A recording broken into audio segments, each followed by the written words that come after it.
عرس مناتے ہیں، میلے مناتے ہیں، سب کچھ جائز قرار دیا انہوں نے، لیکن ان کے پیٹ سے دو نسلیں نکلیں، ایک نے دیوبند میں اپنا ڈیرا ڈالا اور ایک نے بریلی میں۔ یہ سب کے پیر روح رواں ہیں۔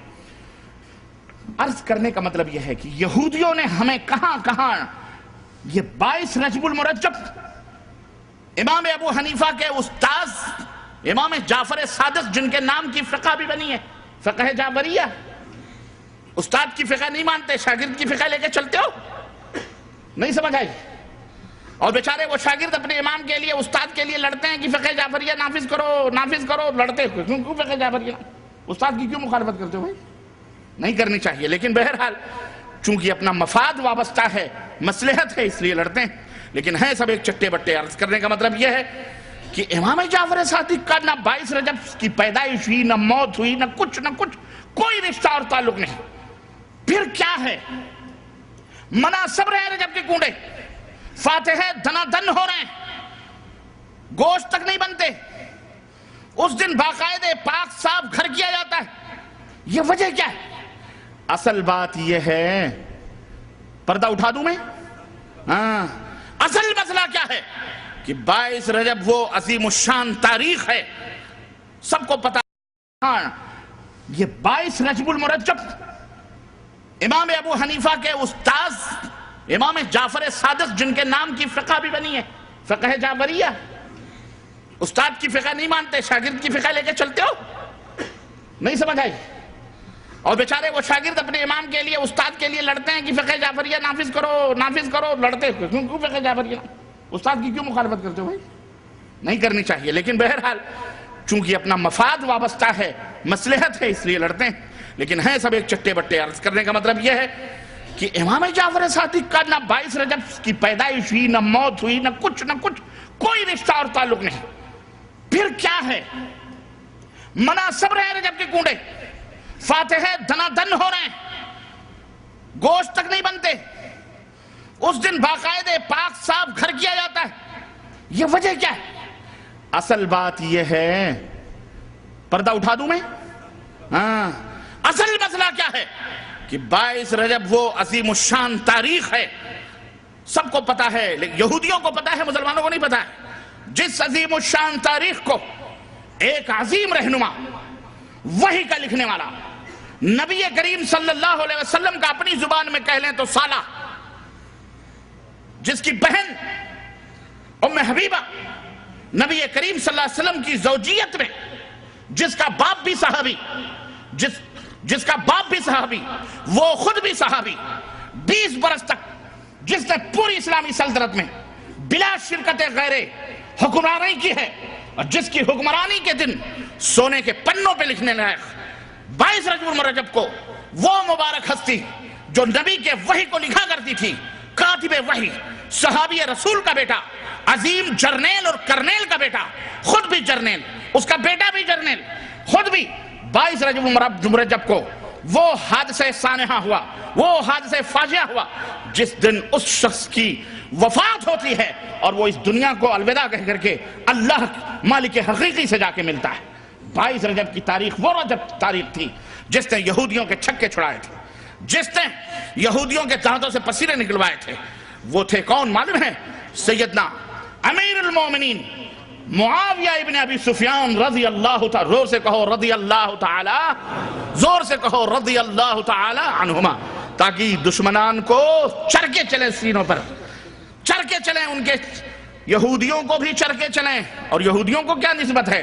لیکن انہوں نے جو ذریتیں چھوڑی ہیں، اپنی اولاد، جو امیر معاویہ کو گالیاں دیتے ہیں، ان کے بیٹوں کو گالیاں دیتے ہیں، ان کے سینوں کے اوپر چرکے چلائیں۔ وہ اپنے آپ کو مسلمان بھی کہتے ہیں۔ ہم کہتے ہیں جو صحابہ کو گالی دے، جو صحابہ کی توہین کرے، اس کا اسلام میں کوئی حصہ ہو سکتا؟ یہ ہے 22 رجب، کہا، عنوان دیا، فاتحہ، اللہ رجب کے کنڈے بھرو، بزرگ امیر جعفر صادق کے فاتح۔ اس طرح سے تمہیں ہر میدان میں گمراہ کیا گیا، جو ولی نہیں اس کو ولی بنا دیا گیا، کھوتے شاہ، توتے شاہ، رنگیلے شاہ، برہنہ شاہ، گھوڑے شاہ۔ حیدرآباد میں اللہ کی قسم میں نے گھوڑے کی بھی خبر دیکھی ہے، بلکہ سراپا گھوڑا ہی بنا دیکھا۔ حیدرآبادیوں، ڈوب کے چلو بھر پانی میں مر جاؤ، غیرت ہونی چاہیے تمہیں۔ حد ہوگی. ہو نکو نام جو قبروں کی تجارت کر کے کیا نہ بیچو گے جو مل جائیں صنم پتھر کی. استغفر اللہ. کون سی گلی.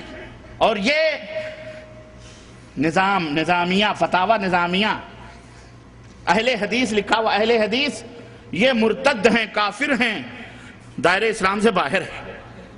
دیکھیے فتویٰ آیا ہے جامعہ نظامیہ کا. یہ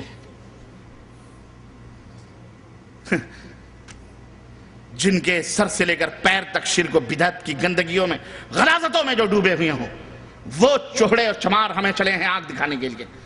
جن کی باتوں کو جوتے کی نوک سے اڑانا بھی میں جوتے کی توہین سمجھتا ہوں. بڑی دور کی بات رہی. ایسے لوگ چلے ہیں ہمیں کافر اور مشرک اور دین بد مذہب اور غیر مقلد اور پتہ نہیں کیا کیا کہنے کے لیے، جن کا ذکر بھی کرنا میں گناہ سمجھتا ہوں. لیکن حد ہو جاتی ہے جب تکلیف ہوتی ہے دین الہی، دین اللہ کے دین کے نام پر جب یہ ڈھونگ دھتورے ہوتے ہیں اور قرآن و سنت کو چیگم کی طرح کھینچ تان کر اپنے مقصد اور اپنے مفاد کے لیے جب استعمال کیا جاتا ہے تو ضرورت پڑتی ہے کہ اس کا آپریشن بھی کیا جائے. ہے کہ نہیں میرے عزیزوں، میرے دوستوں اور بھائیوں؟ ایک بات یاد رکھو کہ اللہ تبارک و تعالیٰ نے بہت ساری نعمتوں سے ہمیں نوازا ہے، اور جو عظیم نعمت اللہ عز و جل نے ہمیں عطا فرمائی ہے حضرت محمد الرسول اللہ صلی اللہ علیہ وسلم کی شکل میں، صورت میں، یہ رب کی شفقت اور رب کی مہربانیاں اور رب کی عنایتیں ہیں کہ اس رب ذوالجلال نے ہمارے لیے بہت بڑا انعام، بہت بڑا احسان ہمارے اوپر فرمایا کہ ہمارے درمیان ہمیں میں سے اپنی عبدیت اور غلامی کروانے کے لیے، صحیح راستہ بتلانے کے لیے ہمیں انسانوں میں سے، بشروں میں سے، اولاد آدم میں سے، ابناء آدم میں سے ایک ایسا اولو العزم پیغمبر بھیجا، ایک ایسا نبی بھیجا جس نے اپنی نبوت کے صرف 23 سالہ دور میں انسانیت کی جس نے کایا پلٹ دی. صرف 23 سالہ برس کی جد و جہد انسانیت کی کایا اس نے پلٹ دی. نادان اور ناقدر شناس انسان نے خود اپنی شرافت اور کرامت کے گوہر نایاب کو معاصی، گناہوں اور بدکاریوں کی جن نجاستوں اور غلاظتوں میں لت پر کر دیا تھا، اس کو اس نبی نے پاک و صاف کیا. اس نبی نے پاک و صاف کیا. دنیا میں اس طرح اس انسان کو اجاگر کیا کہ آج اس کی چمک اور دمک سے نگاہیں چکا چوندھ ہیں. تاریخ انسانیت کا پورا سرمایہ اس کی مثال پیش کرنے سے قاصر ہے.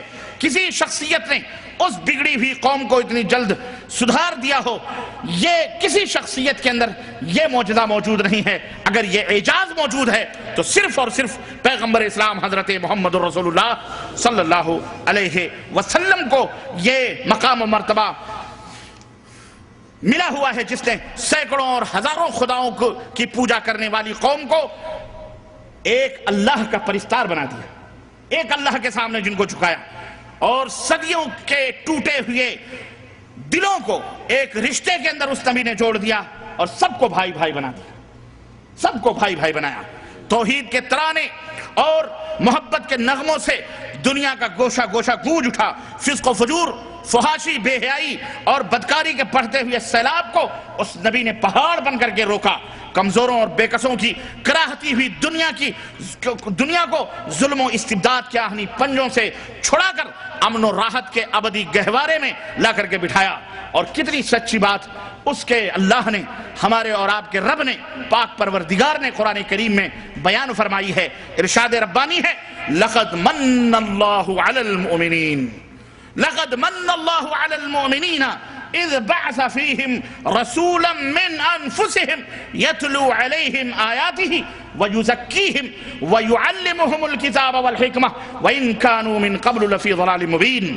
بے شک اللہ نے مومنوں پر بڑا احسان کیا ہے، اور یقیناً یہ اللہ کا احسان ہے. کیا احسان ہے، کیا انعام ہے کہ انہی کے جنس سے ان میں ایک ایسا رسول بھیجا، پیغمبر بھیجا جو ان کو اللہ کی آیتیں پڑھ پڑھ کر کے سناتا ہے. اللہ کی آیتیں پڑھ پڑھ کر کے سناتا ہے، ان کو ہر قسم کی گندگیوں سے پاک و صاف کرتا ہے. اور تیسرا مشن کیا ہے؟ ان کو کتاب الہی اور حکمت و دانائی کی باتیں بتلاتا اور سکھاتا ہے. یقیناً یہ لوگ رسول کی بعثت سے